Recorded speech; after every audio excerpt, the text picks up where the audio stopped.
Well, hello and welcome to Insight with Political Tours, the travel company led by reporters around the world. Our guest today has a better idea of what it's like to live in Gaza than most, and during a war. Taghreed El-Khodary covered the region for the New York Times in the early 2000s. Her family is from Gaza, and she's lived through many previous Israeli invasions of the Strip.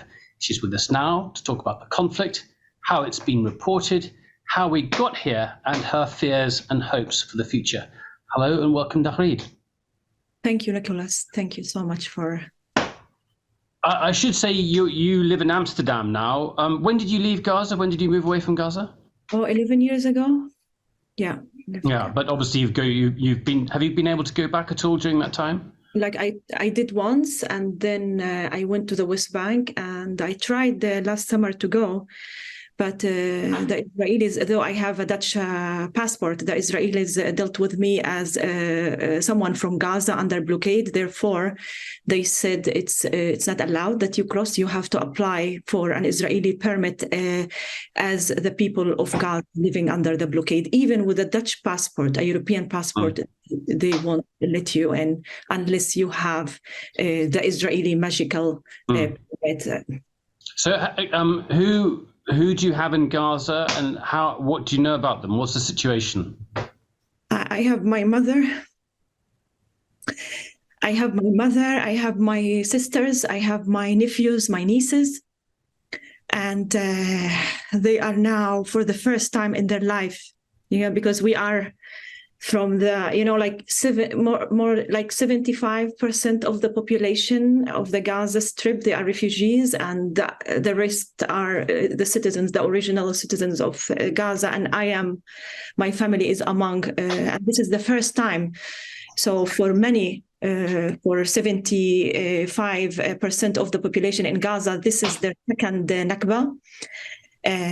But for us, this is our first. Yeah. And you have... That's where your family originates from? Yeah, we are Gazans. And the thing is now, we are scattered. They are displaced, my family. One sister with her family, they are in the south of the Gaza Strip. They moved from Gaza City to the south. And then the other part, which is my mother and another sister in the middle areas, and another sister with her family in another area in the middle areas. Meanwhile, part of my family, they were in the middle areas, but due to the bombing, they evacuated. They returned back to our house. So now they are stuck in Gaza City. And for me, I'm so worried, and you see the bombing, and they want to leave now after these bombings. They're so afraid that they want to leave again, but they cannot due to the Israeli bombing, and the streets are extremely dangerous to walk even, given what you saw, the images of people being killed, shot at, left, and civilians in the streets, and that makes many people so afraid to leave Gaza City because they want, but they are trapped. They don't know how to leave the place. Not only my immediate family, but also the parents-in-law of my sister. One is 92, the other one is 85. They are stuck in their home in Gaza, and talking in Gaza City, I'm talking, and like they are so afraid. Many of my relatives, many of my friends, many of my neighbors, they are stuck in Gaza City, no way out for them.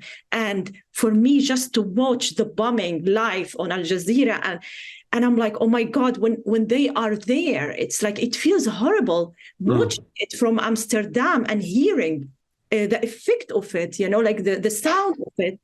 And then there, it's like an earthquake for them. It's like, and they are trapped. They have no way out. And they are so desperate. And that's what you hear from them. So desperate, so afraid. And I spoke to my niece in the south, and I told her, and she's like, this is like the generation that all they know is life under a blockade. And I told her, how is it different this time from the previous attacks by Israel? And she said, this time is extremely different. This time each one of us feel we are a target for Israel. And this time, Israel is not warning civilians before bombing the apartments. And that's the fear they have. And it's really a desperate situation for them. And for the first time, I mean, like, you're talking about, like, people that I know, like, now they are desperate to find bread, water. I mean, and then the situation in people who went to schools. My family didn't go to schools, but they went to people. For shelter, you mean? No, there are no shelters. So what happens is some people went for shelter, in schools, hospitals. But my family is like who moved outside our house. They went and they are now with other families who happen to have a place in the middle areas or who happen to have a place in the south, and they share with them. Each one of them, they share the bread. And I have also friends who are in the church in Gaza City, and they are telling me, like, it's like we share. That's the word, and that's what is Gaza known for. It's generosity, it's sharing, and that's what makes the place survive. But now this is beyond belief. How do you manage to stay in touch with them? How do you find out what's going on with them? I managed to stay with them over Facebook Messenger. And sometimes I keep calling directly from my mobile because I'm really desperate to know about the situation. And many times there is no internet. So I keep calling. And for 3 days, I couldn't reach my mother and my sister who's with her and her kid. And finally, yesterday, I managed after 3 days. And, we are a family that have this group call, and they're always calling every day. We're used to this. And all of a sudden, it has disappeared, this kind of reaching your family in good time. I was, and I was always annoyed at my mother, like whenever in my way to work, hi, Mom, are you okay? Blah, blah, blah. And she said, yes, okay, what are you cooking for the kids? I used to be very annoyed at that question. What is she asking me in the morning? And I tell her, Mama, whenever I call you, please don't ask me, what am I going to cook today? And yesterday I told her, I missed that question, Mama, believe it or not. So it's just so hard that we have reached this point. It's tragic. It's so hard to comprehend that due to the failure of policies. This is what it turns. This is the outcome of the failure of the policies of ignoring, marginalizing the place, of marginalizing the Palestinian just cause. That is the thing. When I've got to ask this question, when you saw what was going on October the 7th, what was your immediate reaction? How did you learn about it? What did you see? So it was Saturday morning. It's the weekend here. I woke up super early and I went to watch the news first thing in the morning. And I was like, the moment I'm like learning about it, like I'm watching it live, what's happening, extremely shocked, terrified at the same time, so shocked. And I was like, oh my God. And I even wrote immediately first post after that thing. And it was like immediate. May God help the people of Gaza now, because that's that's the only thing. And for me, the question to Hamas immediately, didn't you measure the consequences? And I feared for Gaza immediately, because I mean, like, my God, what kind of response they're gonna have immediately? That's my reaction. It's so scary. And Taghreed, were you surprised? I mean, I remember I met you in Gaza the first time, I think 2008, a long time ago. And there was a time then when people thought that really Hamas wanted power and they wanted recognition, and then the fact that they were possibly more pragmatic. So, I mean, we've got so many things to talk about, but that's the first thoughts come into my head. How I mean, we can try and work out how it came to this, but in your dealings with them then, how did you perceive them, and how do you think that's changed? One has to admit, they wanted to be part of the government. They accepted the PA to negotiate.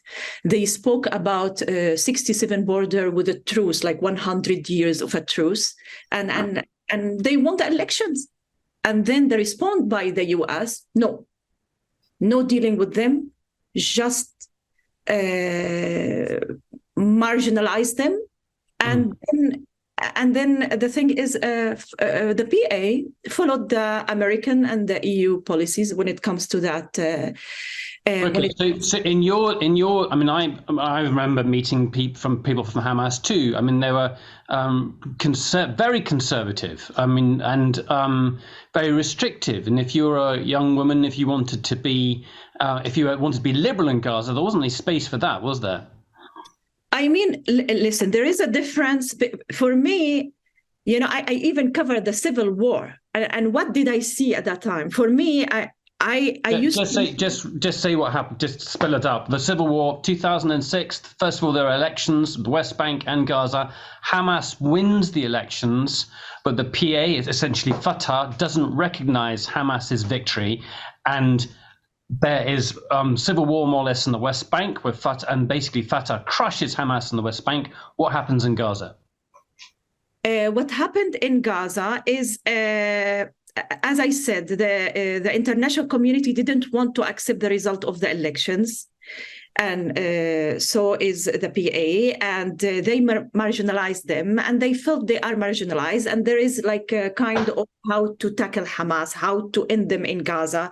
And then before that happens, Hamas went ahead and initiated the civil war, kind of, and they after that they controlled the place ever But they were ruthless in the process, just as Fatah was pretty ruthless. They were definitely. But for me, what did I see?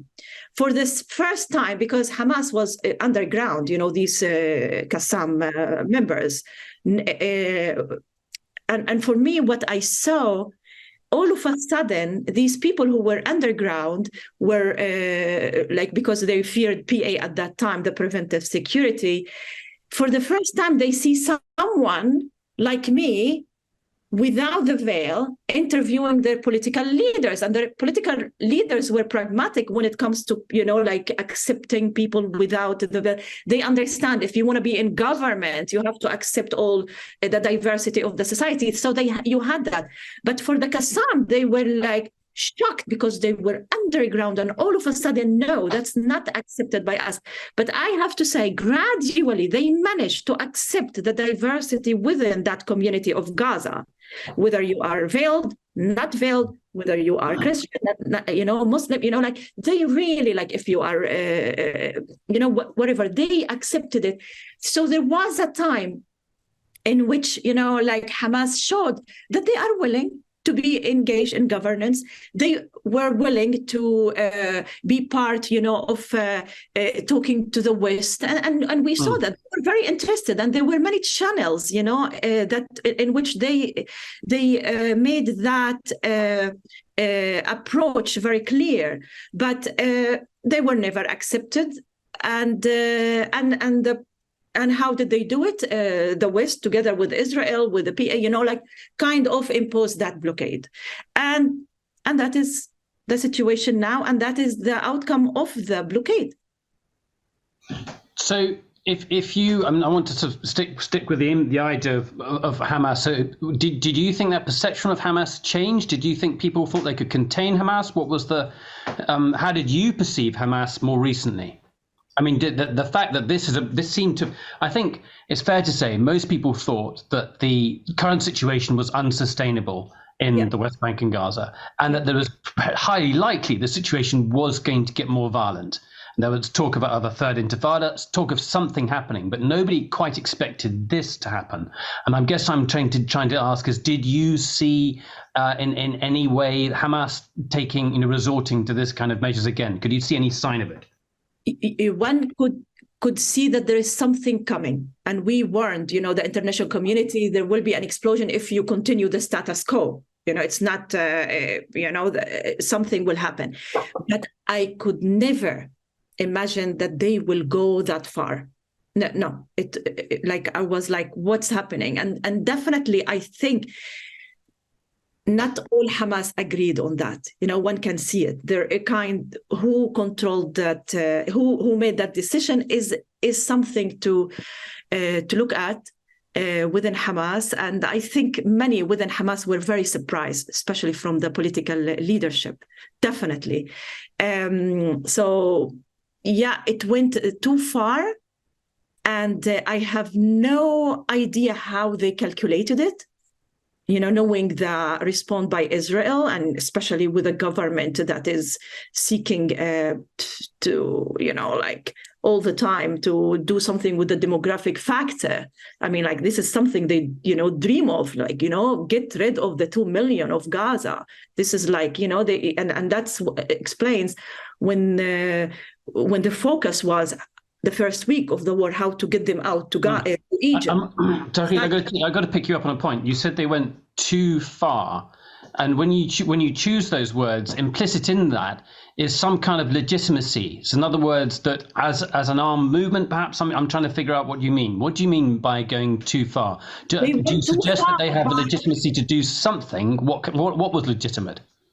I mean, for me, I find it that they went too far in deciding to go for such operation. That's what I mean.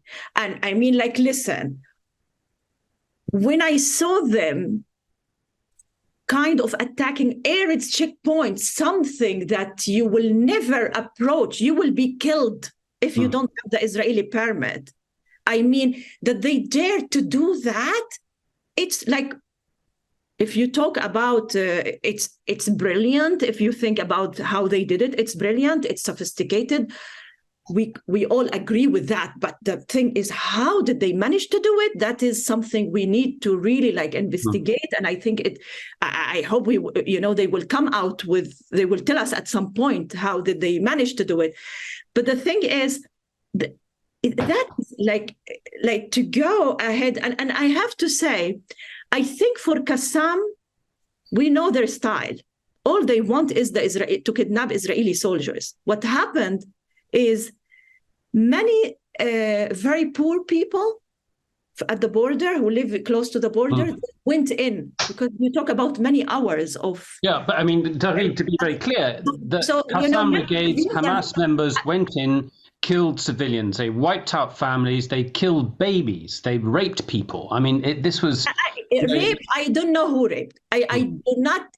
I'm not, it's not like I'm defending, but I know how Hamas works. I think Hamas, they are always keen. The focus for them is kidnap soldiers. And I'm sure there were clashes, definitely. The thing is, with raping, I don't think someone like Qassam, who wants to be a martyr, and that is his mission, will rape before going to paradise. I'm that is how they think. I mean, that is out of the, I don't believe it. But as I said, there are many poor people who went in during, and they kind of steal. And at the same time, things happen. And many of these people brought civilians. And then Hamas... but you've got the video footage there on the Qassam Brigade's head. You've got this GoPro camera filming as they shoot. They shoot an old man in an apartment block. There's another filming on Facebook Live. Nicholas, when it comes to civilians, it's tragic. It's just it's not accepted. And this is a question to be raised to Hamas. How dare you do that? I mean, if they are the one who killed, we need to hear from them. We need to investigate. And it is not accepted at all to kill civilians, whether Palestinians or Israelis or anyone. Forgive me for pushing you on this, because I mean, I know you're not a representative of Hamas, but it's to try and get a sense of what your family might be saying, and I think we're getting a clear sense of that. I think I have to say, people of Gaza, they are shocked at what Hamas did.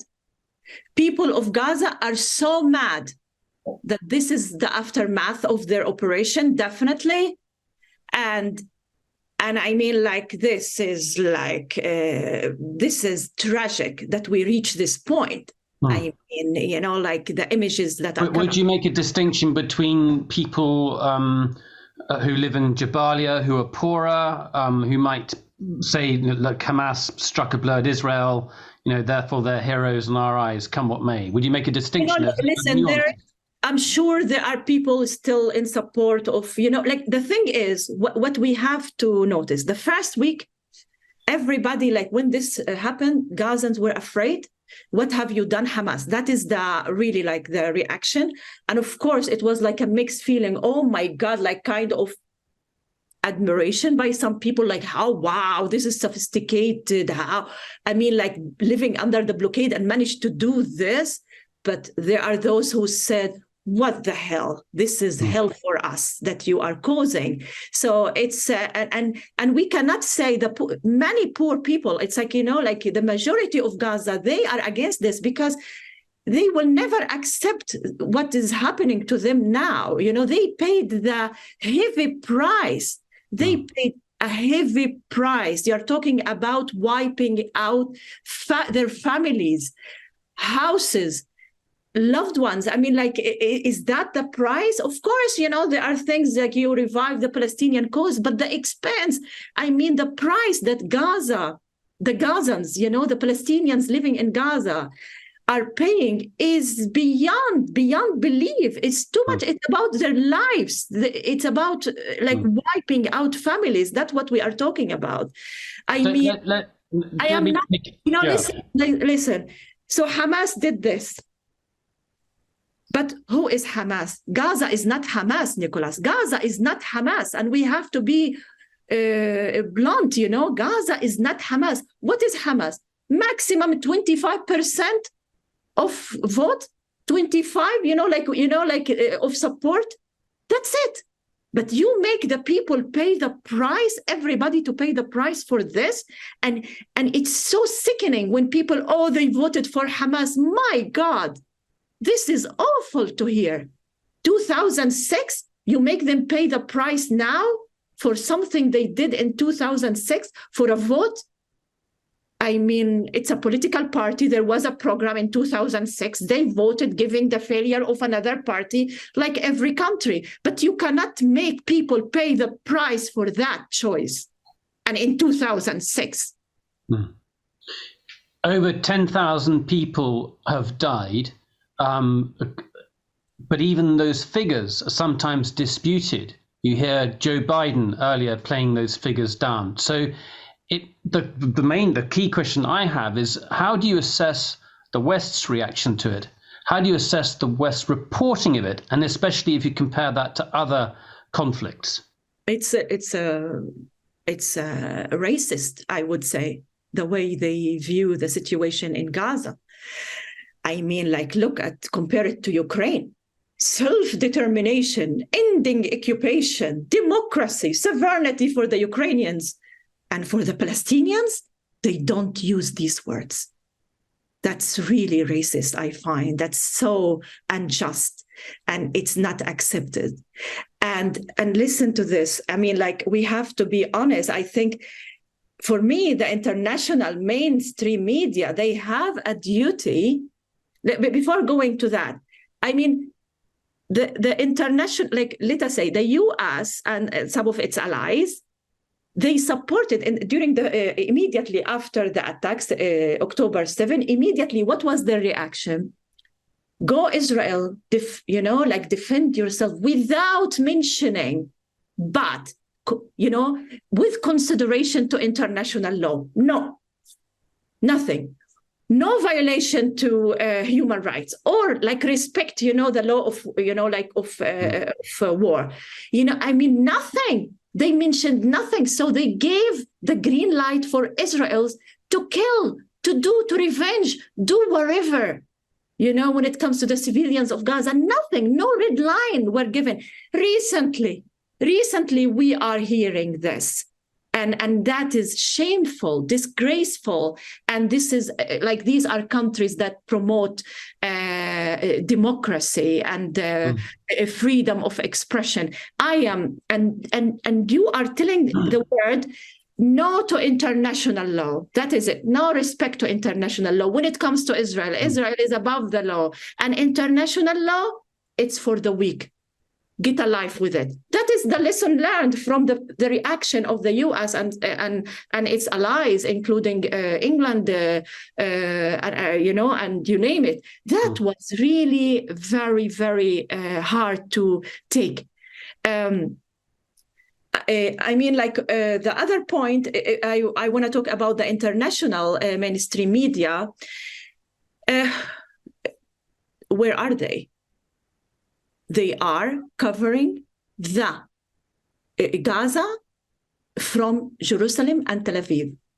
So what's happening? They are living the narrative of the Israeli narrative. And respect, you feel it when they covered the civilians in Israel being killed and the human stories, and you felt it. And it's respect. You covered that narrative, and I give you 10 out of 10. But is that their fault? I mean, that's not. I didn't finish. But when it comes to the Palestinian narrative, where are they? They are not there. They are not on the ground. And also, none of their Palestinians journalists, they have Palestinian journalists as well.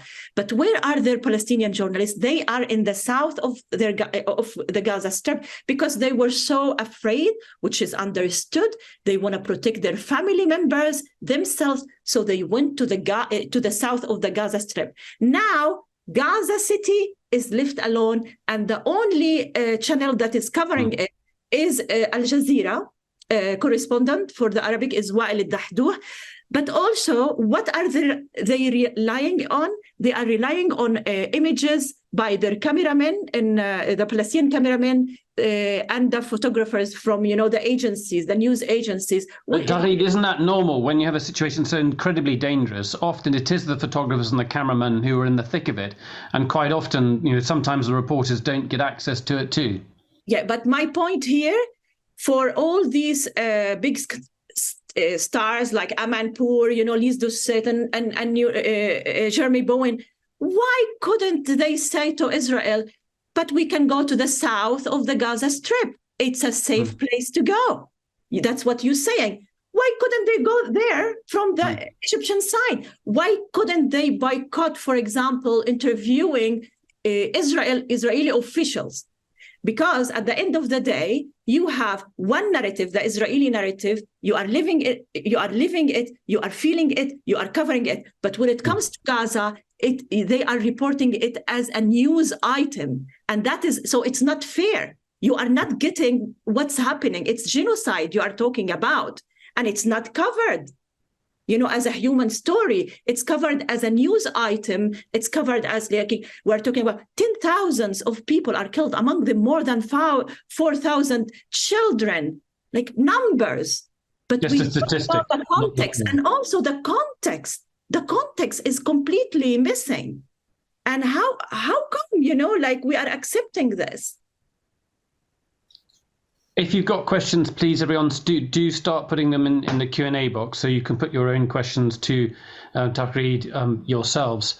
When you say the context, so what do you mean? Just following up on that last thing, the context is missing.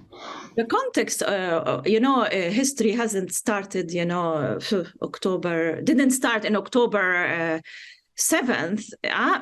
You have always to remind the audience of the context of the story. It is not and also you have to differentiate between anti-Semitism and anti-Zionism. It shouldn't be controversial if you are criticizing apartheid system, Israeli apartheid system. It shouldn't be controversial if you are criticizing the policies of Israel. You have to know the story of Palestine, the story of Palestine, the issue started in 1948. You reported for the New York Times back in the early 2000s. You resigned from your position. Was that partly fueled by that approach? Did you feel that approach was already back there, or was there back then? Yeah, the main reason is like I couldn't work with the bureau chief that has a son in the Israeli army, and you know I still believe in that. You know, imagine, you know, I mean, like. You need to protect your sources. You need to protect yourself. You don't want to be viewed on the ground as someone giving information to an Israeli army. That's how they will read it on the ground. So that was the reason, because it's always good to be independent. It's always good. I am a person who can criticize Hamas, Fatah, Islamic Jihad, everyone, and nobody will say a word to me, and they will accept it. I'm the one who also reported the killing of spies, you know, and I was a witness, and I wasn't afraid not to publish because I'm independent, and they always trust people who are independent. But if you belong to some like if you are affiliated to a party or whatever, you know, like you are not free, kind of, when it comes to reporting. I hope the signal's clear. It seems to be going slightly slower at my end, so I hope people can still hear and see me clearly. I want to look now at what might happen next. But before I do that, I want to look a bit more closely at Benjamin Netanyahu and how he has dealt with Hamas previously, and if that's an indication of where things might go now. Can we just talk briefly about how Netanyahu has dealt with Hamas? I mean, Netanyahu's focus was two things: normalization with the Saudis, that was the thing, like his thing, like, and then the other thing is focusing with annexation of the West Bank and East Jerusalem. That was his focus. So how did he deal with Gaza? He really, like, it was wishful thinking, you know, like, I mean, I don't know how he really believed it. Turning Hamas into a municipality. What did they do last summer? They allowed, for the first time, unlike the previous government, they allowed some people, like a number of Palestinian, you know, like people to work in Israel. So they all of a sudden, boom, given to Gaza under blockade. But okay, I'm going to ease it a bit. I'm going to ease the blockade a bit. And also more fuel, you know, like, the situation of water.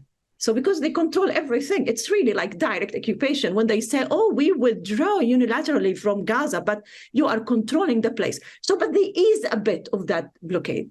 You know, like, okay, some people can work, and also we can let people travel here and there, you know, like special, like in the business community. So kind of really, they really thought turning Hamas into a municipality, maintain Gaza, and Hamas always, the credit, internal security, they always did brilliantly with it. They are always, if something that Gazans always give credit to Hamas, it's maintaining the internal security. But my God, it's just a drama. But that's what really the intention of Bibi was, make it silent, and then I focus with the normalization with the Saudis, meanwhile annexation of the West Bank, and that's and then that's the response of the normalization with the Saudis. In a way, it's kind of an explosion. Yeah, I mean, I guess it's also worth mentioning that the money continued to flow from Qatar, and the Israeli government was very clear about that, and so the Hamas government within Gaza was financed by Qatar with Israeli approval. The money passed. But think about it, Nicholas. I mean, like someone has to maintain the blockade, because Israel, at the end of the day, is responsible. Israel is an occupying force, and according to international law, you have to be in charge. So it's better we find, you know, the Qataris, instead of occupying it directly on the ground, the Qataris can manage the place together with the United Nations, wherever. Meanwhile, I have another focus. That is what is in Netanyahu's mind. There are two things I want to look at now. One is the longer issue, the Palestinian cause. What's the future of Palestine, the future of people within Gaza and the West Bank? So we'll come on to that in a second. But before that, Israel has said it wants to maintain the security or take over the security of Gaza. What can you envisage? Can you remember growing up what it was like when Israel had control? Yeah, I remember very well because I lived under Israeli military occupation. So I remember as a child them walking around with their guns and the military uniform. I remember that they controlled every aspect of life there, even the education curriculum. And I think I spoke about it before, the pages will be blank when it comes to anything in relation to Palestine, the word Palestine. So they really controlled every aspect of life. But then because of that, you had the first Intifada. And I was also a witness of the first Intifada, and also the rise of Hamas. Basically, Hamas was encouraged by Israel, emerge, and they gave them it's not like direct, but they led them in a way to find kind of someone to replace PLO, kind of, they thought that can be the outcome at that time, but they regret, and according to Israeli military leaders at that time. It is direct Israeli occupation. That's what life was like that. And, I have to say with Oslo, you start and you go, the checkpoints started with Oslo because Israel was in charge of the whole place. So there were no checkpoints. And then they start with Oslo and then all these checkpoints that surrounding the Palestinian territories.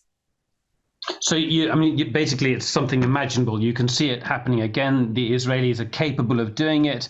It's when they say they're going to do it, you think it's highly likely. For me, okay, let them do it. Let them do it, but they have to be in charge of the place. If they want to go with, because there are three options to resolve the Palestinian-Israeli conflict. Option number one is this: they want direct occupation, apartheid system, and that's what Israel wants. And now they are promoting this. Okay, this is what Israel wants. Okay, go ahead, Israel, and do it. But is that what really Israel is about? Is that what they want? Okay, but they're gonna be in charge of the place as an occupying force. What you're just to explain that when you talk about an apartheid system, you're basically saying it's all within one state. You have a one-state solution, but you've got different rights given to different people. And with I think if you look at B'Tselem, if you look at Human Rights Watch, you look at their long reports on this, you've got different. Obviously, Jewish Israelis have got one, complete fundamental rights. Then you've got Israeli Palestinians or Israeli Arabs who've got another set of rights, and then you've got people who live in East Jerusalem, and then you've got people in the West Bank, and then at the bottom of the pile you've got people in Gaza. So you've got a stratified system with different rights. So that's when you say it's apartheid. That's what it means. So let them go for that, but they're going to be in charge. Can they afford it? That's the question for Israel. Can they afford it? And what was the outcome of that policy? You had Intifada, the first Intifada. As long as there is occupation, as long as there is no equality, there is, and history, we have to learn from history. Lesson learned, there will be always an uprising when it comes to occupation and apartheid. But Taghreed, then let me jump the gun then. Do you think it's possible to... Go on. Sorry, do you want me to mention the other options? Or go on. Yes, go ahead, yeah. The other options for Israel is, not for Israel in this case, for the US, for the international community, to impose a decisive, effective two-state solution with the core issues being resolved from day one, ending occupation from day one, not to leave it at the end. The issue of refugees, the issue of East Jerusalem, all to be negotiated from day one, not to, final status negotiation. That was the failure of Oslo. And also, if you want this to succeed, you have to encourage, unlike what the US and some of the European countries, they didn't encourage a unified Palestinian leadership to emerge. No. I mean, because if you don't include groups like Hamas or Islamic Jihad or whatever, you name it, they can take different shapes. It's occupation. It will come out with more creative groups. As long as you don't include everyone, there will be a spoiler. And of course, we learned from Oslo, what Hamas did. That's an uncomfortable truth, perhaps, Taghreed, because most people around the world would say, look, Hamas has got to go. Hamas has got to finish. What it has done now is beyond the pale. Nicholas, it's wishful thinking. Hamas will finish. Oh, my God. Okay, they will weaken them militarily speaking in Gaza, like as in the West Bank. But are they dead? Listen, during the second Intifada, and I covered that, they killed who? The founder of Hamas, Sheikh Yassin. They killed the most, pragmatic ones within Hamas, Ismail Abu Shanab. They killed the most charismatic one within Hamas, that is Rantisi, Abdulaziz al-Rantisi. But what happened to Hamas? Look at that. A new generation of Hamas, and it's going beyond, it's tragic what's happening. Okay, so that the first thing was occupation and continuation of the current system. The second one is an imposed international settlement with everything settled from day one. What's the third? In the occupation, two-state solution imposed it. They did that. What happened in Kosovo? Why could they exert an effort to solve the situation there? And when it comes to Palestine, they cannot do it. Why? That's the question to them. Why are they unfair when it comes to exert effort like you do with other conflicts? If they are now gonna talk about, let's improve the lives for Palestinian refugees, let's go with the economic choice, let's go with the institution building. Oh my God, this is a distraction from dealing with the real issue of imposing the solution, which means ending the military occupation. What's the third option? You said there were three. Third option is, now you hear it in the demos, in the demonstrations, and people are angry with, but what do you expect with the failure of diplomacy? People are now talking with the failure of two-state solution. People are now, among the young people, they are talking about one state solution. And with that, I mean equal rights for all. Mutual equality, mutual legitimacy, sovereignty. So, let them both live together with, of course, imposing equality and justice for all. And that is the third option. So for Israel, choose, what do you want? What do you want? That is the question for Israel to answer, actually. And for the US, and their position is shocking, the US, how they handled this. I mean, it's hard. It's like, it is clearly a domestic issue, Israel, for them. And they are now, how can we do? We don't want the Republicans to have anything against us, like when it comes to the elections. Okay, we're going to go all the way with Israel. That's what I mean, it would seem to me then that the Israelis, it's going to be that first example that you mentioned, basically Israel taking over the Gaza Strip. The occupation of the West Bank continues. There is the continuation of what you call the occupation will just carry on. That's what they want, but listen to this. But evaluate the situation, the status quo as it is now. What do you see? What is in the West Bank, the PA? I mean, oh my God, it's pathetic. People are mocking the position of Abbas at this time. And you can see it on social media by young people. Where are you? I mean, and also the situation in Gaza, a blockade. Is that But what's going to make it change? Because it would seem to me that what has happened has been so damaging to the Palestinian cause. There is this relativism, this moral relativism. We can see 10,000 dead. We may see 15,000 dead. We may see 20,000 dead. And I'm very sad to say, I don't think that the moral argument is going to shift in favor of the Palestinian cause, despite all those number of dead people. But yeah, I mean, like, but do they want this to happen? No, I feel like it's kind of the whole world now is aware, like this word that they used to say, oh, it's complicated. It's no longer the case. People are talking about there is international law. US is not implementing it when it comes to the Palestinian cause. I mean, yeah, and yeah, I don't think it's to any's interest, to their allies in the region. I mean, is that what they are not happy with the situation there? I mean, it's wishful thinking, you know, okay, you can weaken Hamas now, and that's, I'm sure there are voices within that they are asking for that and they're waiting for that, and this may happen, you know, soon. But okay, but it's not the solution. It's not the solution. Let's take a question now, and please do put more questions, everyone, in the Q&A box. Sarah Biffin, go ahead with your question if you can open your microphone. Have you got a fourth solution? There are many things being discussed as well, Taghreed. I don't know if you saw Dalia Scheindlin's article where you mentioned Kosovo too. Kosovo was actually had 4 years, and then 2008 it became independent. So there was an interim period in which many things happened. Mm-hmm. So the question there is there a fourth? We need a fourth creativity. Yeah. We need a creativity. Yeah. Is there a fourth? Is there other ways? I mean, it seems to me, just picking up on that question there now, you've got one. Israel continues the current situation.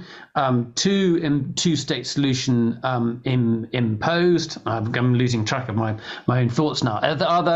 Are there more creative solutions that don't provide an immediate answer? Can you hear me, Taghreed? Can you hear me? Oh, is it? I thought you are asking. I'm asking you.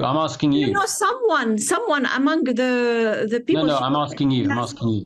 Is there a fourth option? Yeah. Are there other options? Are there other ways? I don't see. What. No, I don't see. Really, like these are the things, and they're stuck with it. And they have no answers. Because they are not. They cannot face it. They cannot be equal when it comes to the to Israel and Palestine. They cannot, and that is the sad part. The language is not equal. I mean, terrorists in this side, then, right of defense, you know, to the other side. And I mean, like, if you keep looking at it in such manner, oh my God, you know, where are we going? Where do you see the rest of the Middle East? Think of Israel's attempt to have a rapprochement with Saudi Arabia. What about the states that already have diplomatic relations with Israel? Where do you see, has that situation changed? Is there any leverage there that might give Palestinians more? If we see for now, it's put aside when it comes to the Saudi effort for normalization. They won't dare now to go for it. I mean, like the Saudis. I mean, it doesn't help at all. You know, that's why I'm telling you, there is no interest of keeping the situation as it is. And also, if back to, there is the other option, bring the PA. You know, like that's what they are talking about now. Bring the PA, but on an Israeli tank. That is what they are promoting now, and that what they are discussing. But the PA, I hope, and I think that is the line, they will not accept unless it comes with the framework of two-state solution ending the occupation. I think that is their take. The PA means the Palestinian Authority, based in Ramallah, led by. And Nicholas, you know, I covered civil war. Whoever will dare now to go on top of an Israeli tank will end up being killed. That's the thing. And is the US encouraging that option? That is the sad part.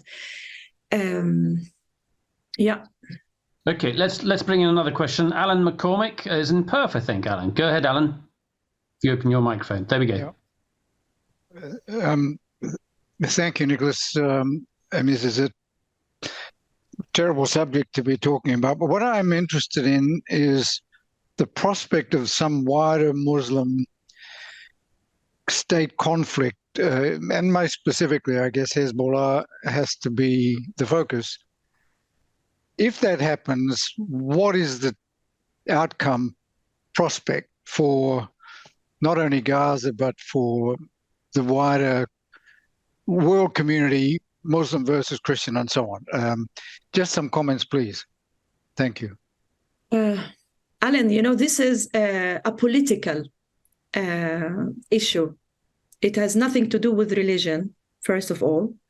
And this is between Palestinians and Israelis. And, there are like Hezbollah, but Hezbollah cannot, and the speech by Nasrallah was so clear. He's not going to go for a war. They cannot afford it, and okay, he's sending some messages, and that's the only thing, like what's happening at the border. But it won't escalate to war. Let's hope, but yeah, if I don't know to what extent they can keep sending messages from the border situation, but it is a mistake if we look at this issue as a religious issue. It is a pure political issue. Yeah. Remember, I'm not too sure, Alan. And remember the Christians now who are taking shelters in churches in Gaza, and also among the population with their neighbors in Gaza, and they are together and they are sharing the last piece of bread and the last bottle of water together. That is Palestine, Christians and Muslims together against Israeli occupation, and that's what we need always to focus on. Of course, it's encouraging people, and that's the failure of diplomacy, is encouraging others to play with it. And but Hamas, if we look at it till now, Nicholas, we are witnesses. Hamas attacks always are in Israel-Palestine, never been outside, never. So their focus is always occupied Palestine, Israel-Palestine, never outside that place. And that we have really to pay attention to. Okay. The question from Marty Ryan in Connecticut. Go ahead, Marty. I'm so sorry about your family, and I hope that they survive this. Being in the U.S., I also want to say that I agree with your perspective on our position on this, and I'm sorry for that as well. My question is, what's the attitude of the other Arab nations toward the Palestinians? It just doesn't seem as though they are supportive of the Palestinian cause, and I'm just wondering if you could add some information to that. For the first time, I have to tell you guys, for the first time, you see it in social media.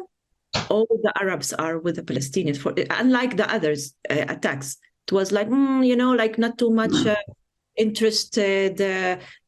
We have other concerns. Life didn't stop. But this time, it's unbelievable, even with the influencers, with actresses, especially like just monitor the Egyptians. It's unbelievable, how much support there is for Palestinians, and also in Jordan, and also in Tunisia and Algeria and Morocco and Libya and Iraq and you name it, and even in Gulf countries, but they are afraid, it's not like, they are free to express themselves there, but there is so much support for the Palestinians at this time.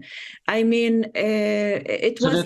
I mean, just want to pick you up on this. So this also follows up on Alan's question. You're talking about the risk of a wider, he said, Muslim conflict, but we're talking about a conflict with the Middle East connected to the Palestinian issue. What you're seeing, I think you're suggesting, is a division between ordinary people who are suddenly, this matters more than it has done previously, and that there's pressure on their political leadership, so they can no longer be so acquiescent towards Israel.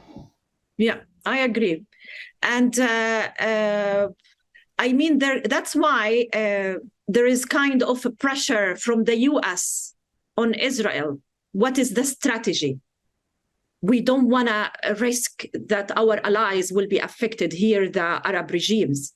And that's why he's pushing Israel for coming with a strategy now. What is the outcome strategy of this after what you will do in Gaza? This is, it can, but I mean, you have regimes that they will never accept their population so far to go to the border. They are really preventing anyone to go close to the border. Egypt has allowed a demo, but they are always Jordan, of course. And look at the Queen Rania, the speeches by her, she went on CNN and all the interviews in which she really she was very powerful. Even the king, he was his speech at the Cairo meeting, it was extremely powerful. And because they cannot do otherwise, they cannot risk, because their population, it's boiling in the street. But to talk about war, it's that this will lead to war from the population. I don't think that we will see, but the popular support and how some regimes are so afraid that these demos can lead to anger against them, which means another revolution, and that they don't want. And that's, I'm sure they discuss with the US, do something, ceasefire, eliminate, the extent. And thank you, Marty, for your concern about my family. We're going to wrap up very shortly. If please do put one or two final questions down if you want to get them in now, because we'll have to wind up in a moment. I don't know if people watched the talk that we had last week with Nicholas Blandford, who is based in Lebanon and writes regularly about Hezbollah. And we were waiting for the speech of Hassan Nasrallah, the spiritual leader of Hezbollah. And as Taghreed was saying there, it would seem that Iran or Hezbollah is very exposed within Lebanon. It can't afford to have a huge war, and Iran's interests are really to hold Hezbollah back for it if there was ever a conflict between Israel and Iran, or between the West and Iran. Hezbollah's there as a preventative measure, if you like it, and they want to hold that back. Taghreed, what's you've spoken to your family today? It didn't work, but I got a message from my niece in the south. She's fine, and my nephew in the middle areas. But I want to make sure now my family in Gaza City are fine. So I'm still waiting for that, And what about where you live in your homes? It's we are not far from the hospital that Israel is keen to destroy. They are threatening, they are, Al-Shifa in the center of Gaza City. Are saying that Hamas is under, there are tunnels there and blah blah blah, and we are not far. My cousins are very close in the same street, 2 minutes walk. Us, we are a bit far, it's kind of maybe 10 minutes walk. But they hear, the bombings. They've never heard this. They said before. And how are people getting food? I mean, how do you actually? That's the thing. Supplies going through. They don't have bread. They cannot have. And I told them, you still have rice. Last time they said yes. That's what we did. They still have rice. And where are they getting? How do people get water? There is no water. there is no water. For 3 days, they had no water, and someone somehow managed to drop them kind of a bit of water, like 2 liters of water that was someone left them at the entrance. And that was so beautiful, but it was after 3 days, of no water. And you cannot, the thing is, before this war, for me, I always tell the international community, do something with the drinkable water. If you go, you cannot drink it even before. You cannot drink that water. As Israel bombed the sewage works in the north, the water treatment plant. Yeah, even animals are not allowed to drink that water. And but there is no water, there is no fuel. And now what Israel is doing, they are bombing the solar panel, on the roof. And that's how they manage to charge their phone. So that's how I manage, that they can get me a message that they are fine. But, and now Israel is hitting all these solar panels. And I think this is the intention by Israel. They are using the hunger technique, policy to kick people outside Gaza city.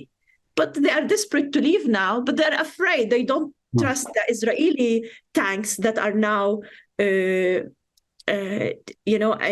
the main street that lead to the south, because many people were killed from, they were shot at from these tanks, and some people were arrested. So who will dare to walk now? Very few. And it's really a very, very terrible, hellish situation. I mean, they are playing with that, like the things you need, as water. I mean, and they brought, and if you see the images coming from the south, they drag people into the Stone Ages, how to wash your clothes. I mean, the way they do it. And some of them, I don't know, they bring water from the sea. That we have the Mediterranean, as you know, and that's what they use to wash the clothing. Some they manage, but also it's like cooking with the most primitive way. And oh my God, this I've never seen Gaza, like this. Even never. This is dehumanizing, and they are using this technique, kind of revenge as well. So dehumanization and you name it. I mean, it's really nasty and so hard to accept as a human being. And I'm humanity has definitely failed the people of Gaza, if I can say that. Of course. I mean, how can you say otherwise? Huh? Well, Taghreed, there we must leave it. I want to thank you very much for talking to us. It's a very tough time for you, absolutely appalling, horrendous time for your family too. So I do hope they come out of it, and we hope that somehow some kind of solution can be found. And one also has to bear in mind the hostages as well, who are being, I presume, held in tunnels beneath Gaza too, who are experiencing that bombing. Horrendous all around. Thank you very much indeed for your time. Thank you so much, guys. Thank you for this talk and for sharing. Thank you. Have a lovely, lovely day. Thank you.